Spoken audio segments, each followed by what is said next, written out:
Seja muito bem-vindo ao canal Cosmovisando. Eu sou Jonathan Anderson e gostaria de convidá-lo para hoje pensarmos sobre o engajamento social do cristão. Nos dias em que nós vivemos, além da preocupação com a onda do coronavírus, há também uma preocupação com a segunda onda, a crise econômica e os seus efeitos na vida de milhões de pessoas. Pensando nisso, igrejas, cristãos e entidades de uma forma geral têm se adiantado e feito campanhas de arrecadação de alimentos, de donativos, tudo isso com o objetivo de minimizar o sofrimento de muitas pessoas e tentar trazer um pouco mais de conforto no dia em que nós vivemos. Tudo isso é louvável. No entanto, cabe a nós como cristãos refletirmos um pouco sobre as motivações equivocadas que devem ser evitadas no engajamento social, quais as corretas motivações no nosso trabalho social, os objetivos que nós devemos ter em mente quando nos engajamos socialmente e os resultados que podemos esperar com isso. Então, se esses assuntos interessam a você, fique aí conosco que o vídeo de hoje é para você.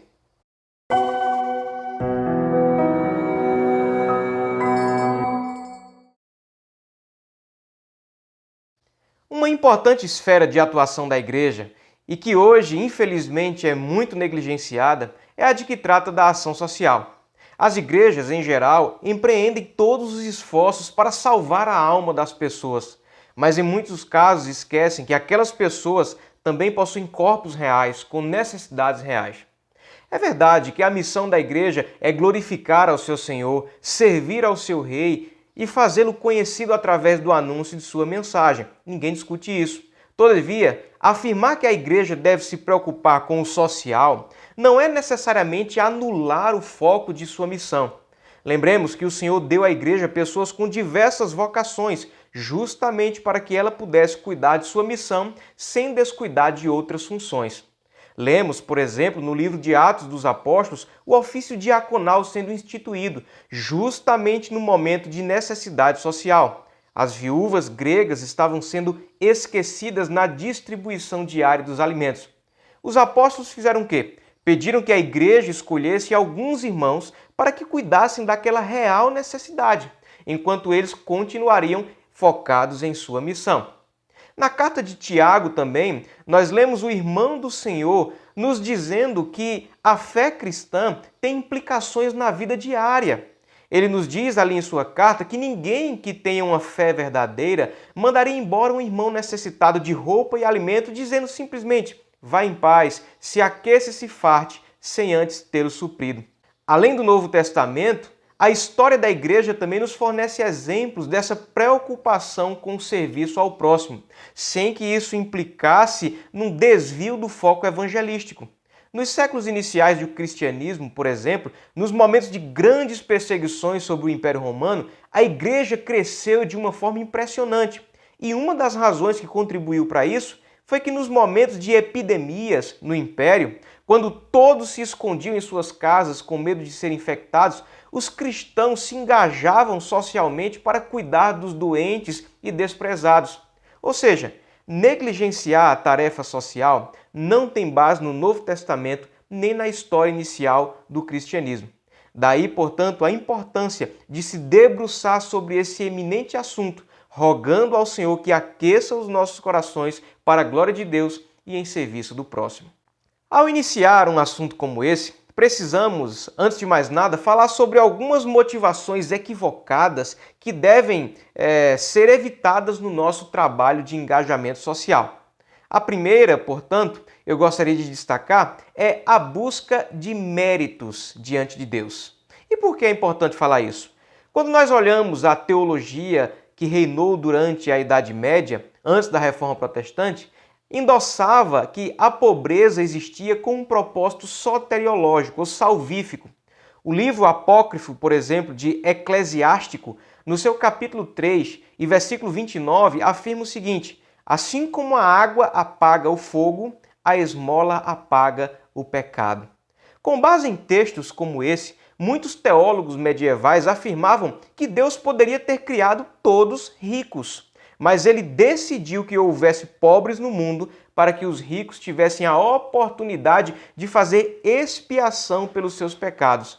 Dessa forma, o propósito da caridade, antes de ser uma preocupação sincera pelo próximo, era na verdade pautado por uma busca de méritos diante de Deus. A mensagem bíblica, ecoada na Reforma Protestante, enfatizava a justificação pela fé somente, como um ato de Cristo, mediante a sua graça somente.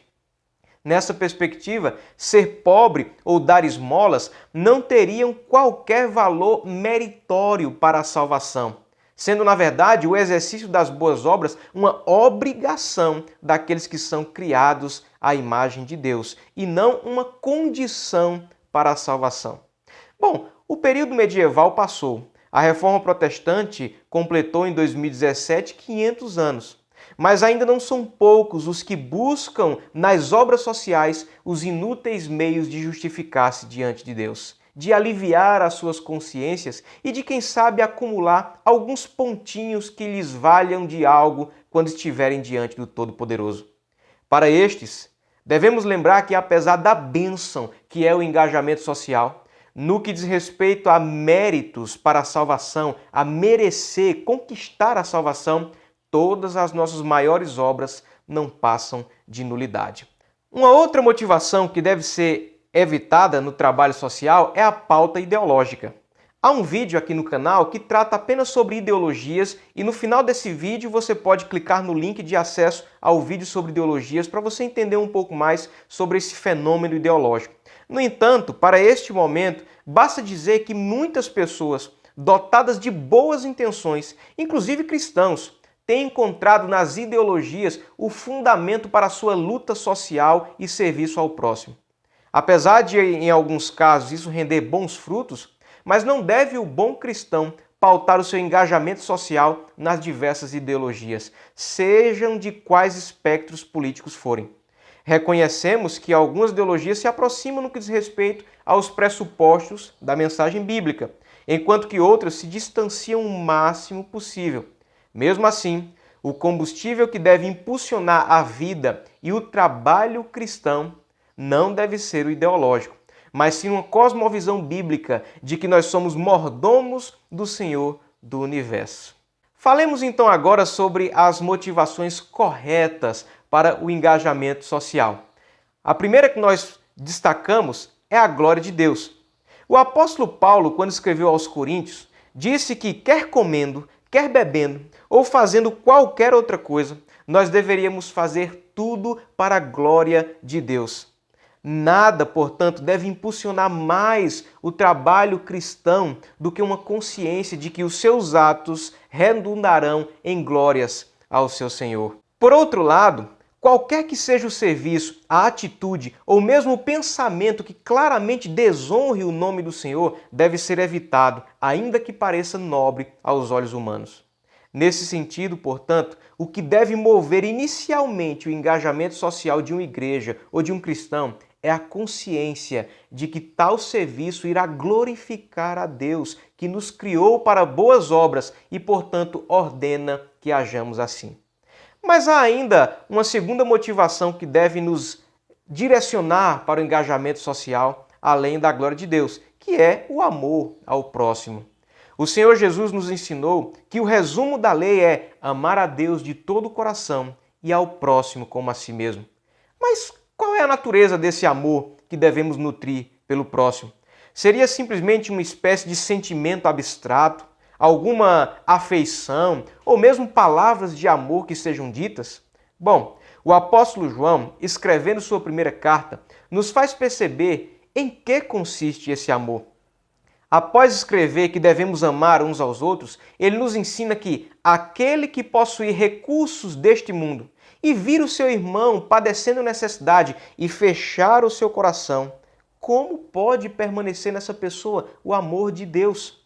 O tipo de amor cristão, portanto, que devemos nutrir pelos nossos irmãos, pelos próximos e até mesmo pelos nossos inimigos, de acordo com o ensino da palavra de Deus, não é um mero sentimento abstrato ou palavras ou meras afeições. Antes, é um amor demonstrado em situações concretas, em atitudes reais de serviço ao próximo. Quando juntamos então essas duas motivações, o amor cristão associado ao desejo de glorificar a Deus, isso é o que deve nos impulsionar ao engajamento social. Aliás, o amor não apenas deve nos impulsionar, mas nos é dito pela palavra de Deus que sem ele, sem o amor, as nossas maiores obras não valem de absolutamente nada. Isso é dito em 1 Coríntios capítulo 13. Passemos então a falar sobre os objetivos do engajamento social. E eu gostaria de destacar um objetivo que tem sido utilizado por muitos grupos religiosos, que é a ação social como uma mera isca para atrair pessoas para a igreja. Imagine um pouco que sua igreja, sua comunidade, desenvolve uma obra social de alfabetização, por exemplo, de jovens e adultos. O trabalho consistiria em oferecer aulas noturnas nas dependências da igreja 2 vezes por semana, durante 6 meses cada turma. Imagine que enquanto a diaconia organizava e dirigia essa ação, a equipe pastoral e membros da igreja aproveitavam a excelente oportunidade para falar do Evangelho a outras pessoas. Até aqui tudo normal. Agora imagine que uma ou mais pessoas de uma determinada turma recusasse ouvir o Evangelho ou participar das orações realizadas nos intervalos das aulas, por motivos religiosos ou por quaisquer outros motivos. Como você reagiria? Como sua igreja reagiria a tal oposição? Manteriam esses alunos até o fim do curso?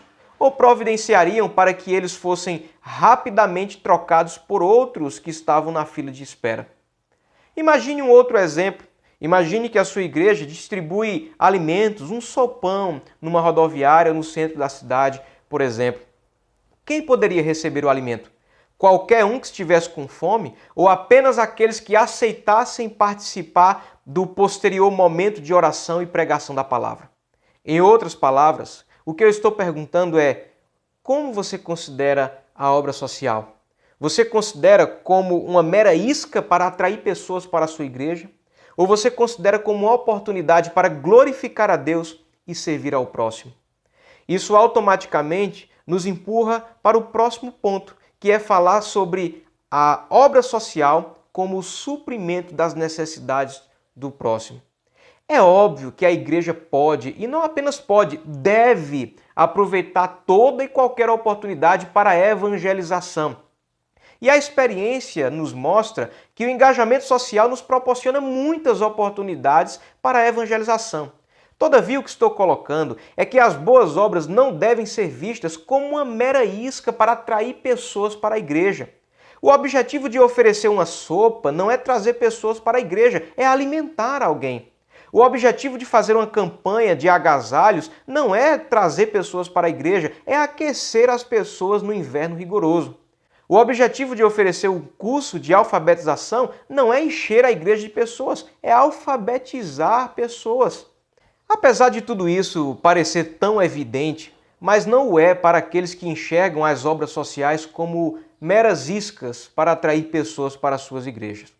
Percebam que, ainda que tudo isso nos proporcione oportunidades para a evangelização, e devemos esperar que isso aconteça, e isso geralmente acontece, mas devemos lembrar que a palavra do Senhor não nos recomenda as boas obras apenas quando os alvos dessas boas obras abraçam a fé. Não.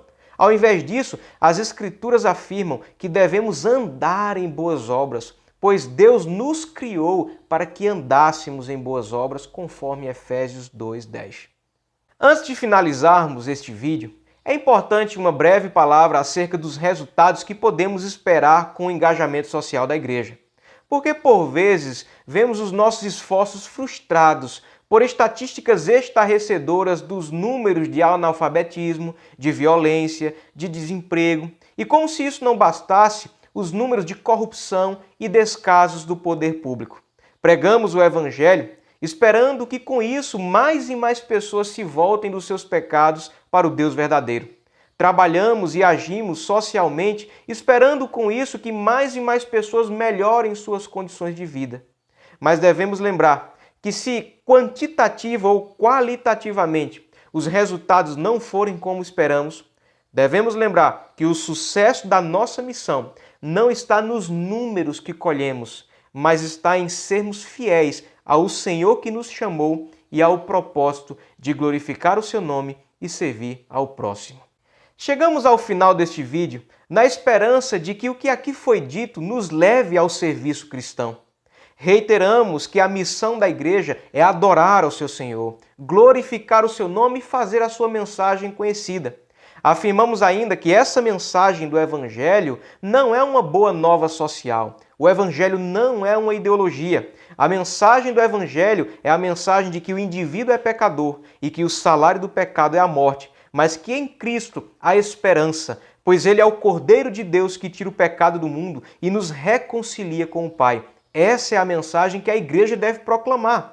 Todavia, entendemos que todos os que são alcançados por esta mensagem e regenerados pela graça do Senhor devem andar em boas obras, se livrando das motivações equivocadas, observando os objetivos corretos e tudo isso para a glória de Deus e para o bem do próximo. Se você gostou desse vídeo, peço que você se inscreva aqui no canal, compartilhe com amigos, compartilhe com irmãos da igreja e vamos juntos nos engajar socialmente na criação de Deus. Tudo isso para a glória de Deus e para o benefício do nosso próximo. Até o próximo vídeo e um forte abraço.